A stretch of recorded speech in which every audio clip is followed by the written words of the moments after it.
यार इमेजिन करो 1995 दिलवाले दुल्हनिया ले जाएंगे रिलीज होती है, लेकिन राज का रोल SRK नहीं कर रहा, कोई और है। काजोल वही है, सिमरन वही है, लेकिन राज अलग इंसान है। क्या वो फिल्म वही आइकॉनिक होती? क्या पलट पलट वाला सीन सेम फील करता? क्या मराठा मंदिर में आज भी चलती?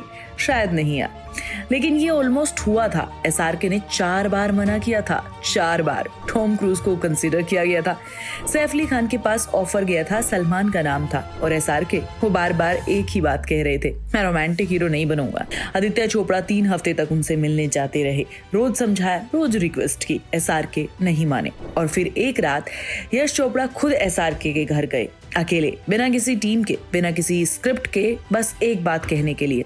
और उस रात के बाद SRK ने हाँ कह दिया। वो लाइन क्या थी, वो रात क्या थी, और यश चोपड़ा और SRK के बीच ऐसा क्या हुआ कि 3 हफ्तों की मीटिंग्स में जो नहीं हुआ वो एक झटके में हो गया। आज वही कहानी मैं तुम्हें सुनाने वाली हूँ।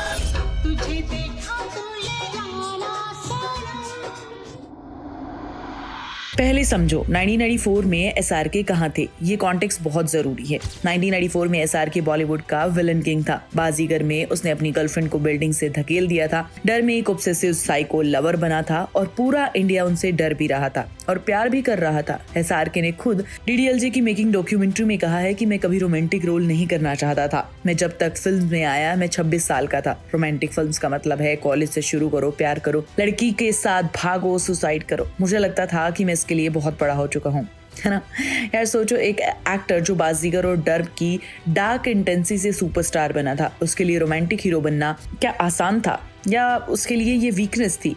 SRK को लगता था कि अगर रोमांटिक हीरो वाला रोल किया तो उनकी वो डेंजरस अनप्रेडिक्टेबल इमेज खत्म हो जाएगी, ऑडियंस मुझे सीरियसली नहीं लेगी, और उसी डर में उन्होंने 4 बार ना कहा। आदित्य चोपड़ा की वो 3 हफ्तों की कोशिश। आदित्य चोपड़ा उस वक्त एक फर्स्ट टाइम डायरेक्टर थे, ये उनकी पहली फिल्म थी और उनके दिमाग में एक विजन था, एक NRI लड़का, एक इंडियन लड़की, यूरोप की खूबसूरत लोकेशंस और एक लव स्टोरी जो पूरी दुनिया याद रखे।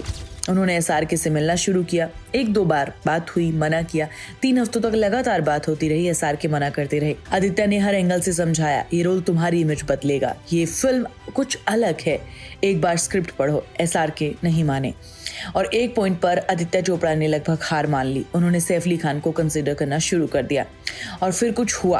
आदित्य चोपड़ा ने अपने पापा को बताया, यश चोपड़ा को। वो रात जब आदित्य चोपड़ा खुद वहां गए, यहाँ एक और बात समझनी पड़ेगी। यश चोपड़ा उस वक्त बॉलीवुड के सबसे बड़े डायरेक्टर्स में से एक थे। दीवार, कभी कभी, सिलसिला, चांदनी, डर, ये सब उनकी फिल्म थी। और SRK डर में काम कर चुके थे यश चोपड़ा के साथ। उनके बीच फादर सन जैसा रिश्ता था। यश चोपड़ा को पता था कि आदित्य चोपड़ा की मीटिंग्स काम नहीं कर रही, तो वो खुद गए। कोई बड़ी मीटिंग नहीं, कोई प्रेजेंटेशन नहीं, कोई टीम नहीं, बस यश चोपड़ा और SRK। और वहाँ यश चोपड़ा ने एक बात कही, तुम्हें रोमांटिक रोल्स लेने होंगे अगर इस इंडस्ट्री में सरवाइव करना है, बस इतना। वो लाइन धमकी थी, प्यार था? यही सबसे इंटरेस्टिंग सवाल है। ये लाइन सुनो फिर से, तुम्हें रोमांटिक रोल्स लेने होंगे अगर इस इंडस्ट्री में सरवाइव करना है। एक एंगल देखो, ये धमकी है, एक बड़े डायरेक्टर की वार्निंग है, अगर मेरी बात नहीं मानी तो खत्म हो जाओगे। दूसरे एंगल से देखो, ये एक बाप का अपने बेटे को एडवाइस देना है, जो उसके करियर की सच्चाई को बता रहा है, जो उसे ट्रुथ बोल रहा है, जो कोई नहीं बोलता। यश चोपड़ा जानते थे कि SRK में क्या है, उन्होंने डर में देखा था, उन्होंने उसकी आंखों में सॉफ्टनेस देखी थी जो विलन के किरदार में छुपी थी। उन्हें पता था अगर ये लड़का सिर्फ विलन्स के रोल करता रहा तो एक दिन ऑडियंस बोर हो जाएगी, लेकिन अगर ये रोमांटिक हीरो बन गया तो कुछ और हो सकता है। SRK ने हाँ क्यों कहा यार? 3 हफ्तों की मीटिंग्स में आदित्य चोपड़ा नहीं मना पाए, लेकिन यश चोपड़ा ने एक ही रात में वो काम कर दिया। क्यों? क्योंकि आदित्य चोपड़ा एक डायरेक्टर थे जो एक एक्टर को कन्विंस करने के लिए गए थे, लेकिन यश चोपड़ा एक ऐसे इंसान थे जिन पर SRK को ब्लाइंडली ट्रस्ट था। SRK के पापा का जल्दी इंतकाल हो गया था, दिल्ली से मुंबई आए थे अकेले, कोई गॉडफादर नहीं था, कोई बैकिंग नहीं थी। यश चोपड़ा उन लोगों में से थे जिन्होंने SRK को जेन्युइनली बिलीव किया था, डर में विलन का रोल दिया था, और वो भी तब जब कोई हीरो विलन नहीं बनता था। तो यश चोपड़ा ने कहा रोमांटिक रोल्स लो। SRK को लगा कि ये करियर एडवाइस नहीं है, ये उस इंसान की बात है जो उसे जेन्युइनली जानता है, जो उसके पोटेंशियल को जानता है। और उस रात SRK ने हाँ कह दिया। और हाँ का बटरफ्लाई इफेक्ट देखो यार, उस एक रात के बाद क्या हुआ वो बॉलीवुड की हिस्ट्री बन गए। 20 अक्टूबर 1995 डीडीएल से रिलीज होती है। पलट पलट पलट और सरसों के खेत, बड़े बड़े देशों में छोटी छोटी बातें होती रहती हैं सनेरेटा। मराठा मंदिर में वो फिल्म चलना 1000 हफ्तों तक, 1000 हफ्ते एसआर के रोमांटिक हीरो बने और विलेन इमेज वो गई नहीं, बल्कि उसमें एक नया डायमेंशन ऐड हो गया। कुछ कुछ होता है, मोहब्बतें, कभी खुशी कभी गम, कल हो ना हो, एक के बाद एक, सब यश चोपड़ा की उस रात की वजह से। और आदित्य चोपड़ा, उनकी पहली फिल्म इतनी बड़ी सुपरहिट हुई। आज उनका नाम बॉलीवुड के सबसे बड़े डायरेक्टर्स में से गिना जाता है। काजोल, एसआरके के साथ उनकी जोड़ी सबसे आइकॉनिक जोड़ी बनी और टॉम क्रूज वो राज बनते बनते रह गए। शुक्रिया यश चोपड़ा ने मना कर दिया।